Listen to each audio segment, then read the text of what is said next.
ये देखो बच्चों कि हमारे पास यहाँ पर बोला गया है कंप्लीट दी टेबल। ठीक है भाई। और हमारे पास बच्चों यहाँ पर बोला गया है गिवन क्या क्या है, atomic number, nucleon number, number of electrons, proton number and number of neutrons. अच्छा भाई, हमारे पास सिंबल दिया हुआ है लिथियम का, लिथियम पॉजिटिव। ठीक है भाई, यहाँ पर लिथियम पॉजिटिव का हमें सिंबल दिया हुआ है। मतलब यहाँ पर लिथियम जो है वो आयोनिक स्टेट में है, तो इसके नंबर ऑफ प्रोटॉन्स कितने होंगे। देखो, नंबर ऑफ प्रोटॉन और एटॉमिक नंबर का मतलब एक ही होता है। तो यहाँ पर एटॉमिक नंबर कितना है भाई, 3। तो नंबर ऑफ प्रोटॉन्स भी कितने हो जाएंगे मेरे पास, 3 हो जाएंगे। अगर मुझे नंबर ऑफ न्यूट्रॉन्स निकालना है तो मुझे क्या करना पड़ता है, जैसे कि तुम्हारे पास देखो ना लिथियम है, तो ये 6 और 3 है। तो हम लोग ने ओ लेवल्स में पढ़ा था कि भाई हम लोग को बड़ा नंबर माइनस छोटा नंबर करना पड़ता है।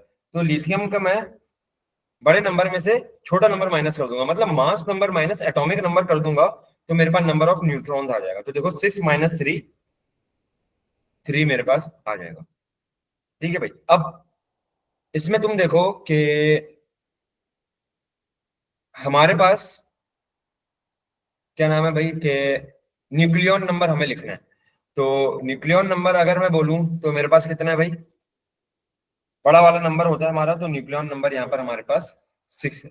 ठीक है भाई, चलो मैं आगे चलता हूं। अच्छा भाई, अब हमारे पास बच्चों दूसरी लाइन में हमें एटॉमिक नंबर लिखना है, न्यूक्लियन नंबर लिखना है, और हमें नंबर ऑफ इलेक्ट्रॉन गिवन है, नंबर ऑफ प्रोटॉन गिवन है, नंबर ऑफ न्यूट्रॉन गिवन है। ठीक है भाई। अब इधर देखो, सबसे पहले तुम लोग नंबर ऑफ प्रोटॉन देखो कि हमारे पास जो है नंबर ऑफ प्रोटॉन वो क्या है भाई, 26। ठीक है भाई, नंबर ऑफ प्रोटॉन हमारे पास यहाँ पर 26 है। तो मुझे पीरियोडिक टेबल में जाकर देखना पड़ेगा कि भाई 26 नंबर किसका होता है। ये देखो भाई।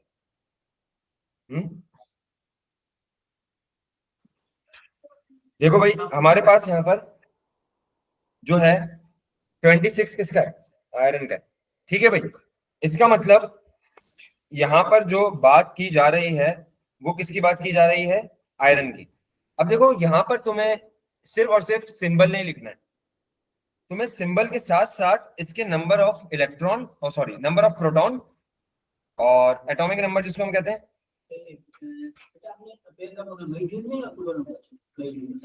ठीक है, जी जी मैं जून। अच्छा भाई, तो हमें आयरन के साथ साथ आयरन का एटॉमिक नंबर भी लिखना है। और तुम लोगों को क्या करना है भाई, देखो आयरन का हमारे पास मास कितना होता है, 56। लेकिन क्या पता ये आयरन का आइसोटोप हो, तो हम लोग चेक कर लेते हैं इसका मास नंबर निकाल के। वो कैसे निकालोगे आप, इन दो चीजों को ऐड करके तुम्हारे पास जो मास नंबर बनता है, जिसको मैं न्यूक्लियन नंबर बोलता हूं बच्चों, तो वो किस चीज से मिलके बनता है, number of proton and number of neutron से मिलके बनता है। ऐसा ही है भाई। तो 26 प्लस 32 कर लो, तो तुम्हारे पास कितना बन गया, 8 एंड 5, तो ये 58 बन गया। ठीक है भाई। अब बच्चों इसके साथ साथ अब तुम एक चीज नोट करो कि तुम्हारे पास नंबर ऑफ प्रोटॉन कितने हैं यहाँ पर। नंबर ऑफ प्रोटॉन तुम्हारे पास है 26, लेकिन तुम्हारे पास नंबर ऑफ इलेक्ट्रॉन यहाँ पर कितने हैं, नंबर ऑफ इलेक्ट्रॉन तुम्हारे पास है 23। इसका मतलब यहाँ पर जो बच्चों इलेक्ट्रॉन है 3 कम है, मतलब आयरन ने यहाँ पर 3 इलेक्ट्रॉन डोनेट किए हुए, तो इस पे +3 का चार्ज आ जाएगा। ऐसा ही है भाई। अब इसके साथ साथ न्यूक्लियन नंबर अगर आपको निकालना था तो आप क्या करते, प्रोटॉन और न्यूट्रॉन को ऐड करते, तो हमारा आ गया 58। और इसके साथ साथ एटॉमिक नंबर क्या होता है, एटॉमिक नंबर का मतलब होता है बच्चों प्रोटॉन नंबर। तो तुम्हारे पास प्रोटॉन नंबर यहाँ पर कितना है, 26। ठीक है भाई। तो ये हमारा था कितने मार्क के लिए, 2 मार्क के लिए। देखो बहुत इजी था ये, तो तुम लोग पहले भी करते आए हो, लेकिन वो थोड़ा सा आसान होता था इससे भी। खैर, अच्छा भाई बच्चों, हमारे पास यहाँ पर जो डेफिनेशन आ रही है वो आ रही है define the term relative isotopic मास। ठीक है भाई, रिलेटिव आइसोटोपिक मास की हमारे पास डेफिनेशन आ रही है। अब इधर देखो, हम लोगों ने रिलेटिव एटॉमिक मास के बारे में पढ़ा है कि रिलेटिव एटॉमिक मास क्या होता है, कि weighted average mass of an atom compare to the carbon, relative to the 1/12 of the carbon 12 atom. ठीक है भाई, तो रिलेटिव आइसोटोपिक मास क्या होगा, weighted average mass of an isotope. Atom की जगह तुम क्या लगा दोगे, आइसोटोप लगा दोगे। Weighted average mass of an isotope relative to the 1/12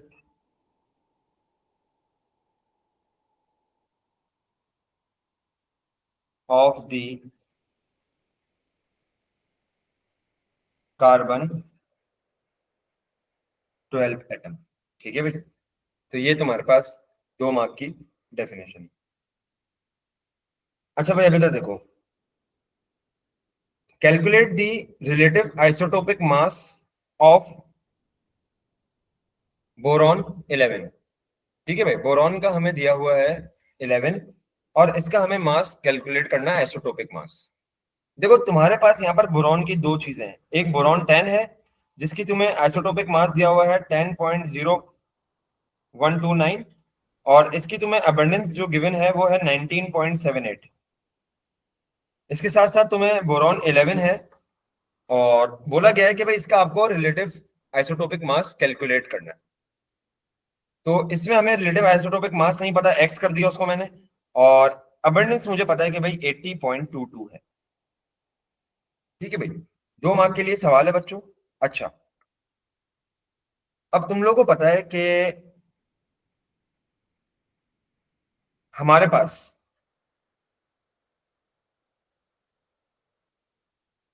यहाँ 2 चीजें गिवन है और एक चीज में से, तो देखो ए आर का हमारे पास फॉर्मूला क्या हुआ करता था, A R is equal to percentage abundance multiply by mass over 100। ठीक है भाई, यही हमारे पास फॉर्मूला हुआ करता था रिलेटिव एटॉमिक मास निकालने का। अच्छा,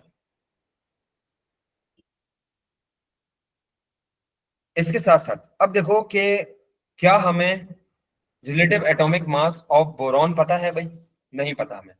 अच्छा, 1 मिनट बच्चों, कैलकुलेटर निकालो, 19.78 और 80.22 को ऐड करना, देखो क्या ये 100 बन रहा है।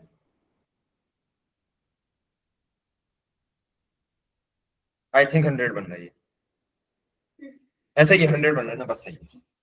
चलो, अब मैं आगे चलता हूँ भाई।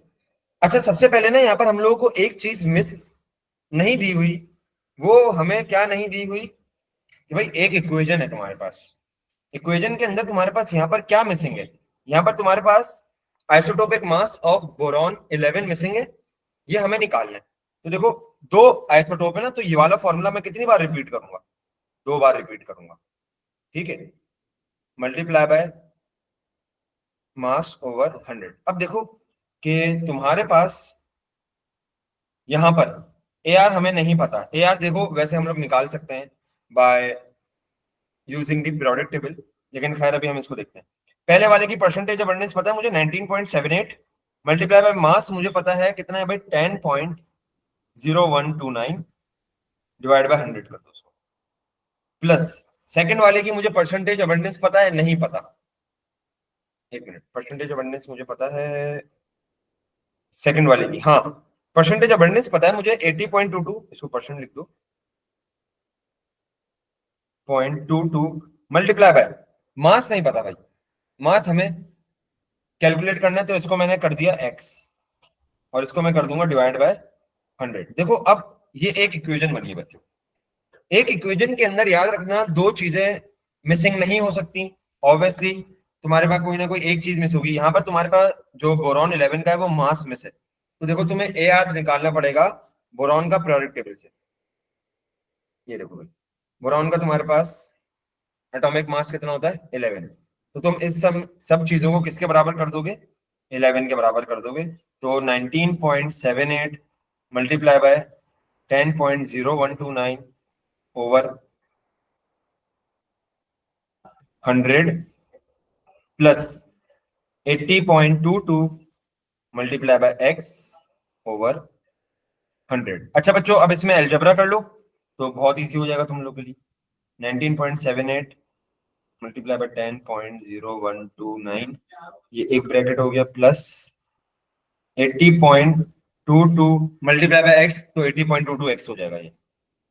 और नीचे दोनों के बच्चों डिनोमिनेटर सेम है तो मैंने 100 पूरे के नीचे कर दिया। ठीक है भाई, सिंपल मैथ से ये। अच्छा, इसके साथ साथ अब इसको कर लो ना, तो 100 उधर चला जाएगा तो ये 1100 हो जाएगा, और 19.78 मल्टीप्लाई बाय 10.0129। तो बच्चों मेरे पास थोड़ी सी जगह कम पड़ गई है, इसको मैं नीचे कर लेता हूँ, प्लस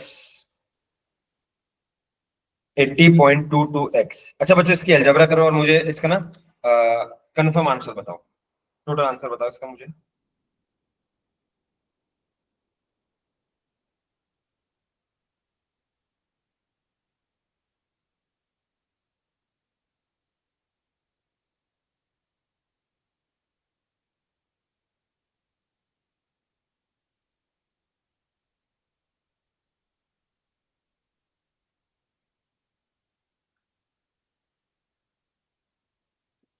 हाँ भाई बच्चों, कितना आ रहा है? चलो सबसे पहले ये वाला ब्रैकेट बता दो ना मुझे, 19.78 मल्टीप्लाई बाय 10.0129 वाला। इसका आ रहा है सर टोटल आ रहा है 10.22। 10.22। चलो भाई कोई और भी कंफर्म करो मुझे। 11.24। अच्छा, ये तुम लोग तो सबके ही अलग आ रहे हैं यार, ये क्या सीन है?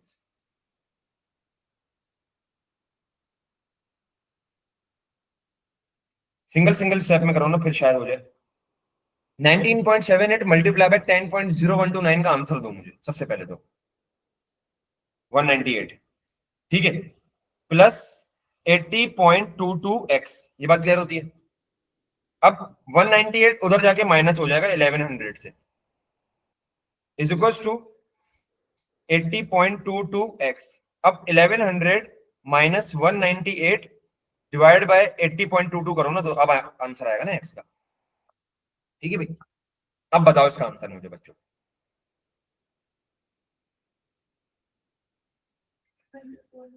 11.24 आ रहा है भाई, अभी किसी ने बताया था मेरे ख्याल 11.24 मुझे। यस सर, चलो गुड है, गुड है बच्चों। 2 मार्क का था ये, इसके अंदर हमने लंबी चौड़ी वर्किंग करी है, वैसे भी जगह नहीं थी तो आपको मेरे पास तो 10.22 आ रहा है।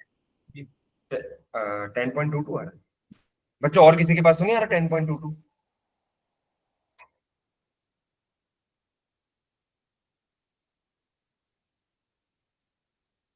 हाँ भाई, देखो भाई सबका 11.24 आ रहा है यहाँ पर, रोज 11.24 है।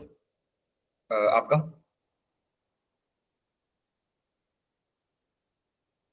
आया? 11.24 नहीं आ रहा, तुम सबका ही गलत आ रहा है। 198 को मल्टीप्लाई थोड़ी करना है। चलो यार, मैं भी एक बार कर ही लेता हूँ। 19.78 मल्टीप्लाई बाय 10.0129, ऐसा ही है, 198.055। ठीक है, अच्छा ये पूरा लिखना है भाई। हाँ ऐसा ही है, मैं समझा टोटल 198 है, 198.055। और इसको हम किससे डिवाइड कर रहे थे? 80.22 से, तो 1100 माइनस 198.055 डिवाइड बाय 80.22, तो 11.2433। अच्छा, 11.2433 क्यों लिखा मैंने? अब देखो सवाल के अंदर, give your answer to 6 significant figure. बच्चों आई होप तुम लोगों को सिग्निफिकेंट फिगर क्लियर होंगे भाई, एएस फिजिक्स में पढ़ाए जाते हैं। तो देखो मैंने यहाँ पर क्या सिग्निफिकेंट फिगर्स में नहीं दिया आंसर, 6 सिग्निफिकेंट फिगर में। देखो डेसिमल से पहले 2 सिग्निफिकेंट फिगर है, डेसिमल के बाद 4 है, तो मेरे 6 सिग्निफिकेंट फिगर होगा। अब देखो अगर तुम यहाँ पर अपना आंसर 6 सिग्निफिकेंट फिगर में नहीं देते तो 100% तुम्हारे मार्क्स कटते, तो ये चीज भी पढ़ना जरूरी है भाई, ऐसा नहीं है कि हम लोग इसको मिस करते। ठीक है, अब चलो आगे चलते हैं। हमारे पास बोला गया है explain what is the meant by the term isotopic mass. ये तो बहुत इजी है कि the mass,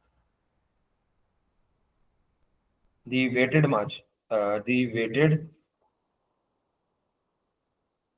average mass of an isotope relative to the mass of 1/12 of carbon 12 atom। ठीक है भाई, तो वापस हमें 2 मार्क्स मिल गए इसके लिए। चलो भाई अब आगे चलते हैं। बच्चों हमें बोला क्या गया है भाई, ये वाला सवाल, A sample of copper contains 2 isotopes। 2 isotope है भाई कॉपर के, एक कॉपर 63 है एक, और इसके साथ साथ एक है copper 65। The relative atomic mass of the copper in this sample is AR हमें गिवन है 63.55 रिलेटिव एटॉमिक मास बच्चों हमें गिवन है। Calculate the percentage abundance of these isotopes, show your working. मेरे ख्याल जो हम लोगों ने बच्चों कल की क्लास में सवाल किया था उसमें भी हमारे पास 2 आइसोटोप्स थे और AR गिवन था। तो हम लोग ने क्या किया था, एक आइसोटोप के लिए X अज्यूम किया था और दूसरे आइसोटोप के लिए 100 - X। ठीक है भाई, ये बात क्लियर है। तो अब फॉर्मूले लगाते हैं हम लोग, चलो बहुत इजी है। तो कितने मार्क का है, 2 मार्क का अभी। अच्छा ये देख लो भाई, 63 मैं डायरेक्ट कर रहा हूँ बच्चों, 63.55 इज इक्वल टू, पहले वाले के लिए हमने x लिया था तो x मल्टीप्लाई बाय मास कितना है 63 डिवाइड बाय 100 प्लस, तो ये कितना हो जाएगा 100 - x multiply by 65 divide by 100। अब इसमें कुछ भी नहीं है, सिंपल अलजेब्रा है बच्चों। 63.55 इज इक्वल टू, ये हो जाएगा 63x ओवर 100, या इसको मैं पूरा एक साथ ही लिख देता हूँ 63x प्लस, अब देखो यहाँ पर 65 जो है वो ब्रैकेट से मल्टीप्लाई हो रहा है, 100 से भी मल्टीप्लाई हो रहा है और x से भी मल्टीप्लाई हो रहा है, तो ये हो जाएगा 6500 माइनस 65x, और इसको डिवाइड कर दो टोटल 100 से। अब इसके अंदर बच्चों जो अलजेब्रा होगा हमारा वो देखो कि 63.55 100 से मल्टीप्लाई हो जाएगा, 100 उधर जाके, तो ये हो जाएगा 6355 इज इक्वल टू 63 माइनस 65 कितना बनता है भाई, 63x माइनस 65x कितना बनता है तुम्हारा, -2x बनता है, तो -2x ये हो जाएगा प्लस 6500। अब देखो 6500 यहाँ पर पॉजिटिव में है तो उधर जाके नेगेटिव हो जाएगा, इज इक्वल टू -2x, और इसका आंसर बताना कितना आ रहा है 45 एंड 100, 145 आ रहा है, -145 ऐसा ही है, -2x -145 आ रहा है बच्चों, ऐसा ही है? जी जी सही है।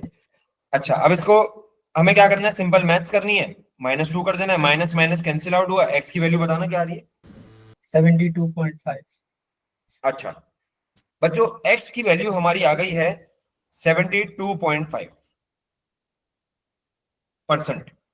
तो अगर मुझे, अच्छा ये तो मेरी आ गई है कॉपर 63 की, अगर मुझे कॉपर 65 की निकालनी होगी तो मैं क्या करूंगा भाई 100 माइनस 72.5, तो ये बच्चों कितना आ रहा है 2.5 एंड 25, तो 27.5 आ रहा है ये,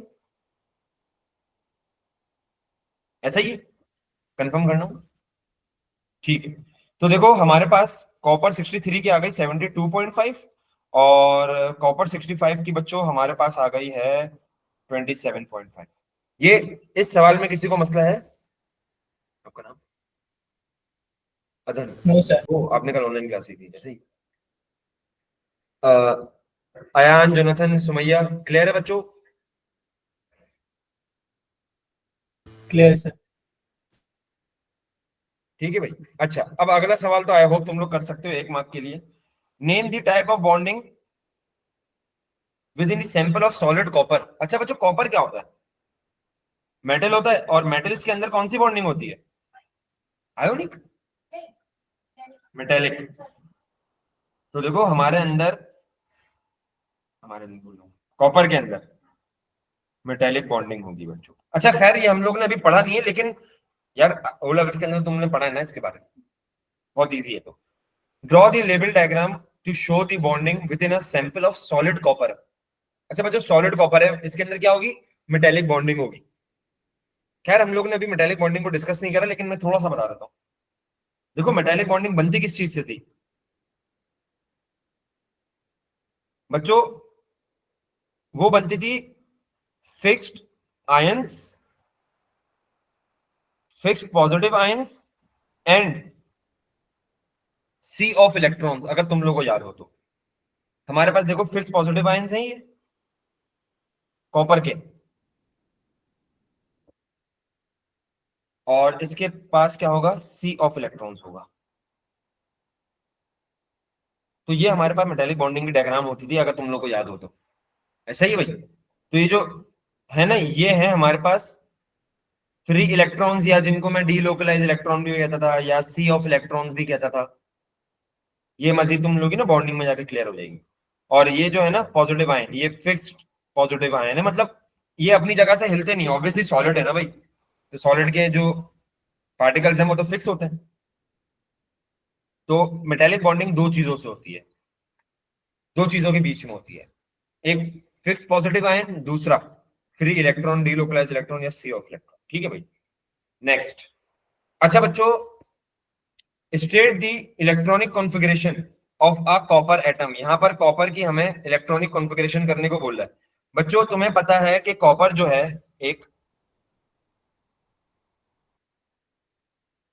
ट्रांजिशन एलिमेंट है, इसको मैं डी ब्लॉक एलिमेंट भी कहता था भाई। चलो, अब मैंने तुम लोगों को कॉपर की ना, हमारे पास याद है दो एक्सेप्शनल केस करे थे हमने, एक कॉपर किया था, एक क्रोमियम किया था, सॉरी, एक हमने क्रोमियम किया था। तो चलो मुझे कॉपर की इलेक्ट्रॉनिक कॉन्फ़िगरेशन बताओ भाई। अच्छा, अगर कॉपर की बात करेंगे सर, कॉपर का नंबर कितने, तो ये देखो, कहाँ गया ये, 29। ठीक है भाई, तो कॉपर हमारे पास है बच्चों 29। यहाँ पर कॉपर एटम की बात करी गई है, हाँ एटम की बात करी गई है।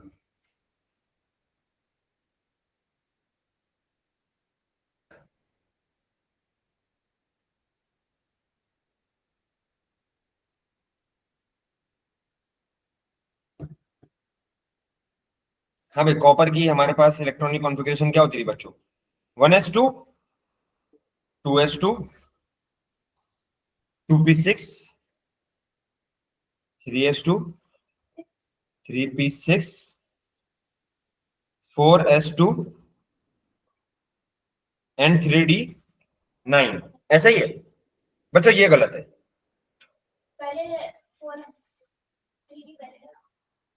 ठीक है, अच्छा चलो, अगर मैं 3d पहले लिख देता हूँ तो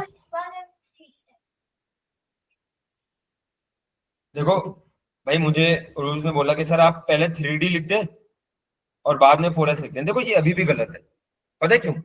याद है हम लोग ने दो केसेस करे थे, एक क्रोमियम और एक कॉपर। मैंने तुम लोग को एक चीज भी बताई थी कि हमारे पास जो हाफ फिल्ड सबशेल्स हैं या फुल फिल्ड सबशेल्स हैं, दे आर स्टेबल। तो क्या यहाँ पर तुम्हारे पास हाफ फिल्ड सबशेल या फुल फिल्ड सबशेल है? यहाँ पर देखो कि हमारे पास एस तो फुल फिल्ड है, तो ये स्टेबल है, डी फुल फिल्ड नहीं है। अब अगर एक गौर से एक बात देखो कि मैं एस का इलेक्ट्रॉन डी में ट्रांसफर कर देता हूं, तो मेरे पास ये कुछ इलेक्ट्रॉनिक कॉन्फ़िगरेशन ऐसी हो जाएगी, 3d10 एंड 4s1। Yes. तो अब एक चीज देखो कि तुम्हारे पास क्या डी फुलफिल्ड हो गया, तो ये स्टेबल हो गया। क्या तुम्हारे पास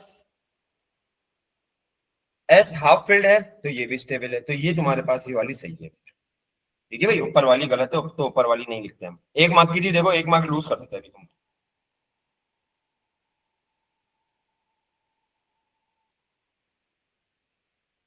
अच्छा, ये हमारा मोल्स आ गया, मोल्स को भी हम स्किप करते हैं। अच्छा भाई, सवाल देखो, इसमें बोला है the diagram shows the behaviour of separate beams of electron and proton in an electric field. अच्छा भाई,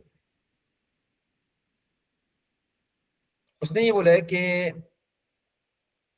हमारे पास इलेक्ट्रिक प्लेट्स हैं दोनों साइड पे, इलेक्ट्रिकली चार्ज प्लेट्स। यहां पर क्या चार्ज होगा और यहां पर क्या चार्ज होगा, ये वो पूछ रहा है भाई। यहां से हमने इलेक्ट्रॉन पास करवाया तो वो इधर डिफ्लेक्ट हो गया, प्रोटॉन पास कराया तो वो इधर डिफ्लेक्ट हो गया।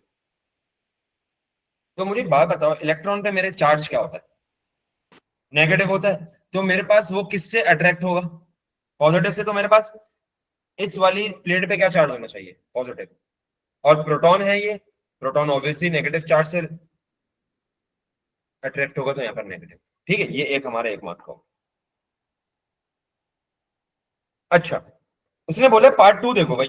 ऑन द डायग्राम, इसी डायग्राम के अंदर draw the line to show a separate beam of neutron. भाई न्यूट्रॉन पे हमारे पास चार्ज क्या होता है? नो चार्ज या न्यूट्रल, ऐसा ही है, या जिसको हम जीरो भी कह सकते हैं। From the same sources behave in the same electrical field. अब देखो न्यूट्रॉन पे कोई चार्ज नहीं है, तो न्यूट्रॉन की अगर मैं बीम शूट करवाऊंगा तो उस पर क्या असर पड़ेगा इन प्लेट्स का, पॉजिटिव या नेगेटिव का? कोई असर नहीं पड़ेगा। इसका मतलब जो है, मेरे पास जो न्यूट्रॉन की लाइन है वो ऐसे आ जाएगी। ठीक है भाई, न्यूट्रॉन पे कोई चार्ज नहीं है, तो ना वो पॉजिटिव से अट्रैक्ट होगा ना वो नेगेटिव से अट्रैक्ट होगा। तो हमारे पास न्यूट्रॉन की जो बीम है वो बिल्कुल सीधी चली जाएगी। ठीक है भाई, अच्छा चलो अब आगे चलते हैं। Electrons in an atom up to krypton are distributed in s p and d orbitals. ठीक है, state the number of occupied orbitals in an isolated atom of krypton 36। सबसे पहले तो बच्चों हम लोग को यहाँ पर क्या करनी है, बोला गया state the number of occupied orbitals in an isolated atom of krypton 36। कितने ऑर्बिटल्स हम लोगों ने ऑक्यूपाई करे हैं? ठीक है, क्रिप्टॉन की वो करो बच्चों, इलेक्ट्रॉनिक कॉन्फ़िगरेशन 36।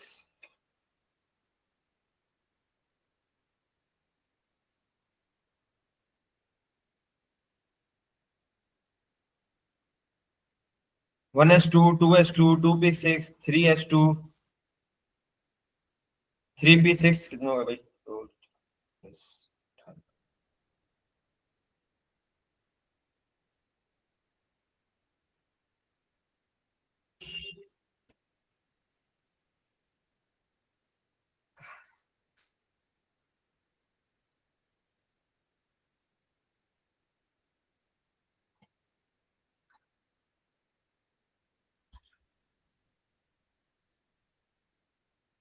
हाँ भाई, कितना होगा ये? 1 2 3 4 10, यहाँ तक होगा 10, एंड 2 8 एंड 10 यहाँ तक होगा, और यहाँ होगा हमारे 36।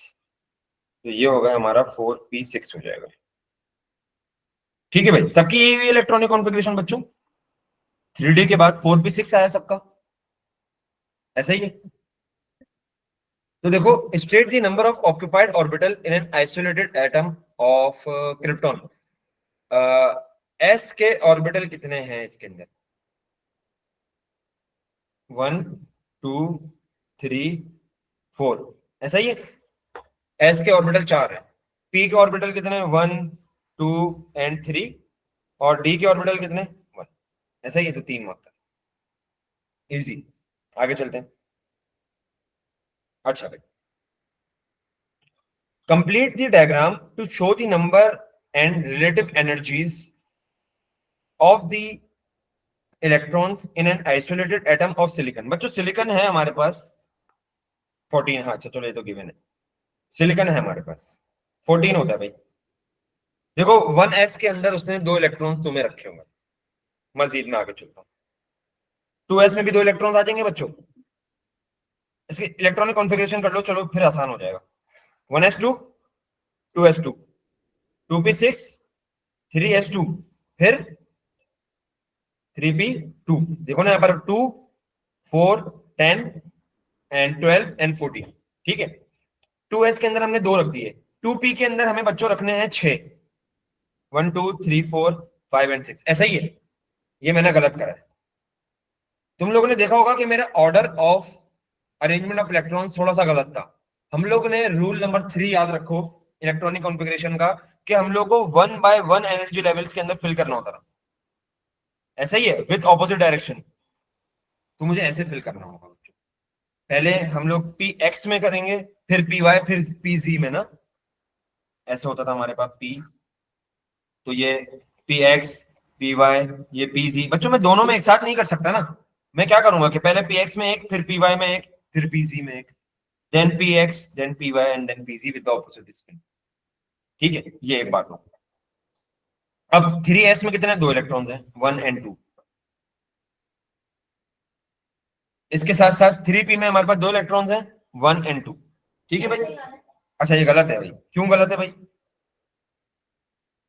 अच्छा देखो हमारे पास पी एक्स में हमने कर दिया, तो डी जेनरेट ऑर्बिटल है बच्चों। डी जेनरेट ऑर्बिटल का मतलब क्या है कि इनका एनर्जी लेवल सेम है, ठीक है भाई। तो मेरे पास जो दूसरा इलेक्ट्रॉन आएगा with this same spin in the next orbital आएगा, ठीक है भाई। तो ये 2 मार्क की था। अच्छा पार्ट 2 बोला गया है the diagram shows the type of orbital, ठीक है। ये ऑर्बिटल दिया हुआ है, ये कौन सा ऑर्बिटल है भाई? अच्छा देखो ये तुम्हारे पास ऐसे ग्रिड होता है ना। अब देखो मैथमेटिक्स के अंदर तो तुम्हारा ग्रिड चेंज नहीं होता था, एक्स और वाई रहा करता था, लेकिन तुम्हारे पास यहां पर ग्रिड चेंज हो सकता है। अगर मैं इसको एक्स बोल दूं और वाई कह दूं तो सर ये भी तो सही है, बस इसको आपने रोटेट कर दिया ऐसे, ठीक है। तो ये पी ऑर्बिटल है फिलहाल, अभी हम लोगों को उसने हाईलाइट नहीं करा कि भाई पी एक्स से पी वाई पी सी, ठीक है भाई। अच्छा state the total number of electron that exist in all orbitals of this type in an atom of fluorine। ये p ऑर्बिटल है, वो कह रहा है p ऑर्बिटल्स के अंदर कितने total number of electron exist करते हैं फ्लोरीन के एटम के अंदर। तो फ्लोरीन के एटम की हम लोग वो देख लेते हैं ना, क्या हो जाती है 1s2 2s2 2p5। अब देखो तुम लोगों को पता है कि s ऑर्बिटल जो होता है वो स्फेरिकल होता है, तो ये 1s भी स्फेरिकल होगा, 2s उससे थोड़ा सा बड़ा होगा, तो ये भी स्फेरिकल होगा। और जो p है, p हमारे पास डंबल शेप होता है 1 2 एंड 3, तो ये तुम्हारा p होता है। ये तुम्हारा हो गया p x p y and p z, तो ये तुम्हारे पास p। अब देखो p ऑर्बिटल के अंदर कितने इलेक्ट्रॉन आ रहे हैं, टोटल नंबर ऑफ इलेक्ट्रॉन 5, खत्म, ठीक है भाई।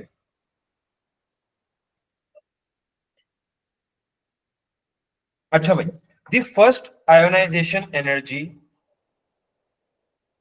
Of in the first row of the d block. D block बच्चों हमारे पास कौन सा होता है, transition. Scandium 21 to copper 29 are very similar. For all these elements it is a 4s electron that is lost first during the first ionization energy. Suggests why the first ionization energies of these elements are very similar। हाँ भाई वही कह रहा है कि ionisation energy जो है हमारी इन सब एलिमेंट्स की तकरीबन सेम क्यों है, सिमिलर क्यों है भाई? 3 मार्क का सवाल है।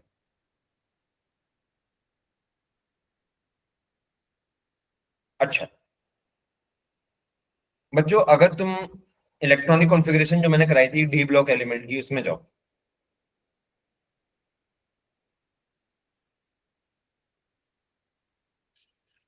तो तुम्हें वहां पर एक चीज दिखेगी कि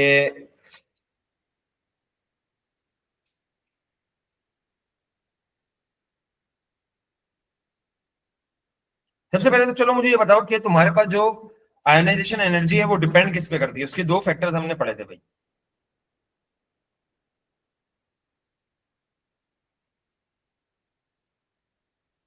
हाँ भाई, एक तो हम लोगों ने इसका फैक्टर पढ़ा था बच्चों, चार्ज ऑन दी न्यूक्लियस, और इसका हम लोगों ने एक और फैक्टर पढ़ा था, डिस्टेंस फ्रॉम न्यूक्लियस। ऐसा ही है।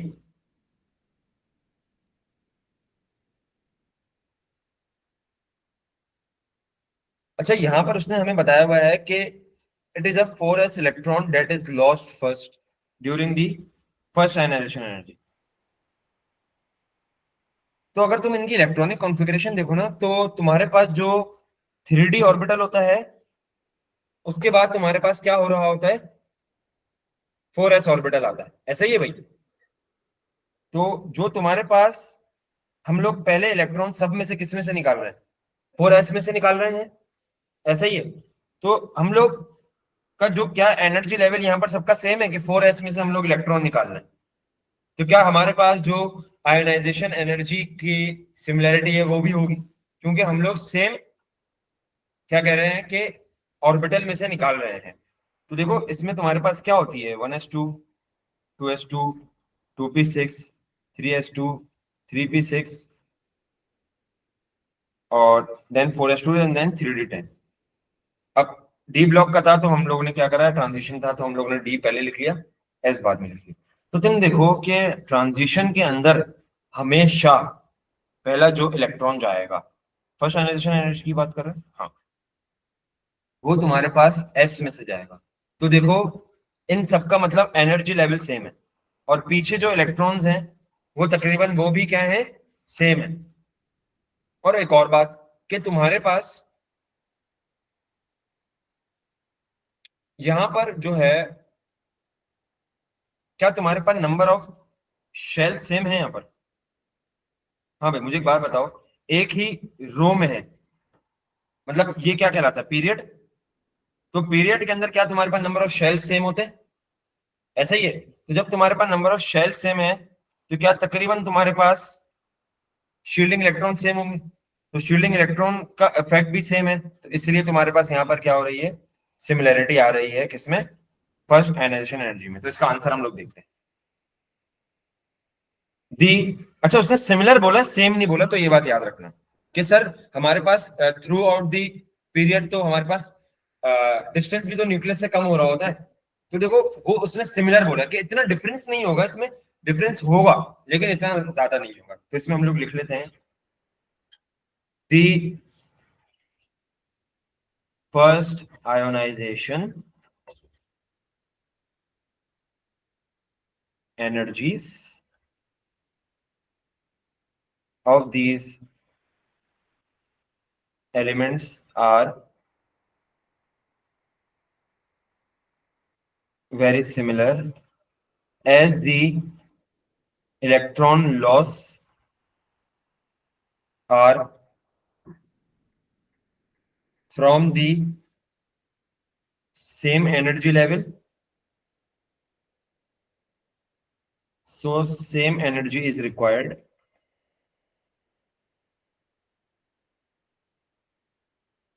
to remove the outermost electrons। ठीक है बच्चों, इसके साथ साथ तुम लोग ये भी लिख सकते हो कि there is no such big difference in shielding electrons also. तुम्हारे पास शील्डिंग इलेक्ट्रॉन्स में इतना बड़ा डिफरेंस नहीं आ रहा है, जब ये तुम्हारा जो आयनाइजेशन एनर्जी की वैल्यूज हैं, फर्स्ट आयनाइजेशन एनर्जी की वैल्यू वो तकरीबन सेम है, इतना ज्यादा डिफरेंस नहीं है इसमें।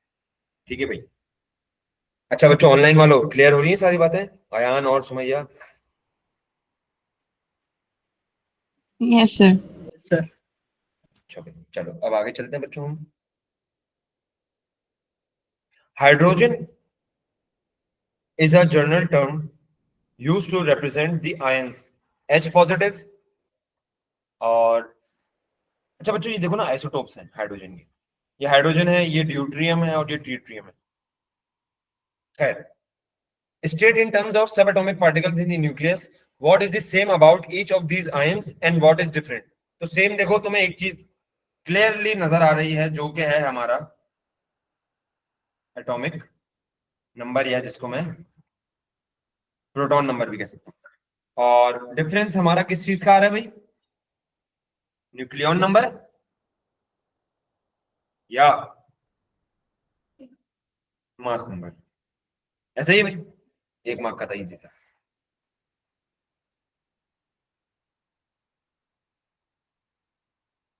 A sample contains 3 different type of atom। Argon दिया हुआ है, क्रिप्टो पोटेशियम दिया हुआ है बच्चों, और कैल्शियम दिया हुआ है हमें। State fully in terms of number of subatomic particles what these 3 atoms have in common।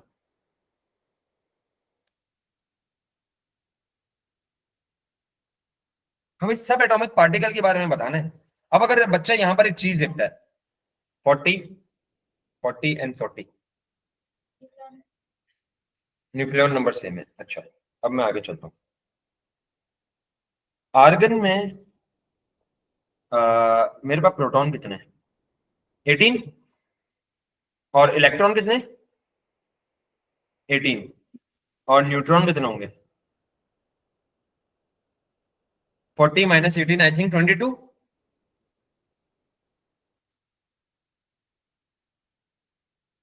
Shade for in terms of number of subatomic particles all these। खैर, इसके साथ पोटेशियम, प्रोटॉन कितने? 19। और इसमें इलेक्ट्रॉन्स कितने होंगे? 19। और इसके अंदर जो हमारे पास न्यूट्रॉन्स होंगे वो कितने होंगे? 21। ऐसा ही है। इसके साथ साथ कैल्शियम में चला मैं, तो कैल्शियम में प्रोटॉन है तुम्हारे पास 20, इलेक्ट्रॉन्स कितने? 20। और न्यूट्रॉन्स कितने? 20। तो देखो बच्चों, अगर मैं इन 3 एटम्स को देखूं तो इनमें मेरे पास सिमिलर चीज क्या आ रही है? तीनों एटम के अंदर क्या तुम्हारे पास प्रोटॉन नंबर और इलेक्ट्रॉन नंबर सेम आ रहा है? ये बात क्लियर है? बच्चा कहता है कि सर आपने यहां पर न्यूक्लियॉन नंबर क्यों नहीं बोला? देखो उसने यहां पर बोला हुआ क्या है? अकॉर्डिंग टू सब एटॉमिक पार्टिकल्स। तो सब एटॉमिक पार्टिकल क्या तुम्हारा न्यूक्लियॉन नंबर होगा? नहीं, तुम्हारा न्यूक्लियॉन नंबर सब एटॉमिक पार्टिकल नहीं हुआ, प्रोटॉन और इलेक्ट्रॉन और न्यूट्रॉन होता है ना सब एटॉमिक पार्टिकल्स। तो तुम इसमें आंसर क्या लिखोगे? नहीं नहीं नहीं नहीं नहीं, आइसोटोप की डेफिनेशन थोड़ी बोली। तो इसमें बोलो कि in these 3 atoms they have same number of proton and electrons। याद रखो, कभी भी तुम्हारे पास एटम होगा ना, एटम मतलब ऐसा कोई पार्टिकल जिसपे कोई चार्ज ना हो, उसके प्रोटॉन और इलेक्ट्रॉन हमेशा बराबर। State fully in terms of number of all subatomic particles how these 3 atoms differ from each other. कि भाई ये तीनों हमारे पास डिफर किस वजह से कर रहे हैं? एक तो ये तीनों, एक तो नंबर ऑफ प्रोटॉन की वजह से डिफर कर रहे हैं।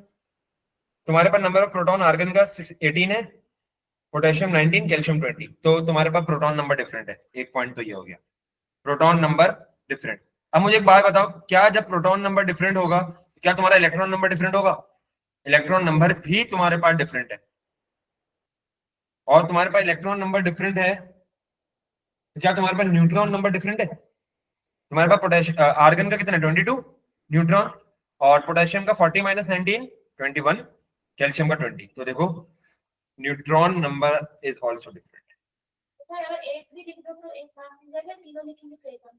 इसमें तुम मतलब क्या बोलना चाह रहे हो? इसने देखो बोला ऑल सब एटॉमिक पार्टिकल्स। नहीं नहीं, ये समझ आता, अगर ये तीनों चीजें लिखेंगे तो एक मार्क देना। हाँ ऐसा ही, ठीक है भाई। Nuclear number is also different. हमारे पास टाइम है? हाँ है। अच्छा बच्चों ये वाला सवाल करो और बस फिर मुझे सेंड कर दो। ये तो आई थिंक हम लोगों ने किया हुआ है। हाँ ये तो बहुत आसान है यार, ये तो हमने किया हुआ है, कल ही सवाल किया था हमने वाला क्लास में। चलो भाई बच्चों जल्दी जल्दी कर लो उसको।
हाँ भाई हो गया बच्चों सबका?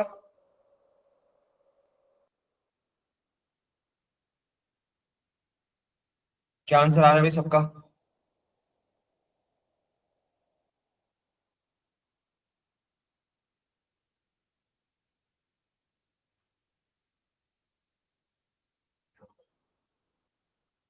चलो बच्चों इसको होमवर्क कर लेना, हम लोग आज की क्लास यहीं तक रखते हैं, ठीक है भाई? ये होमवर्क कर लेना।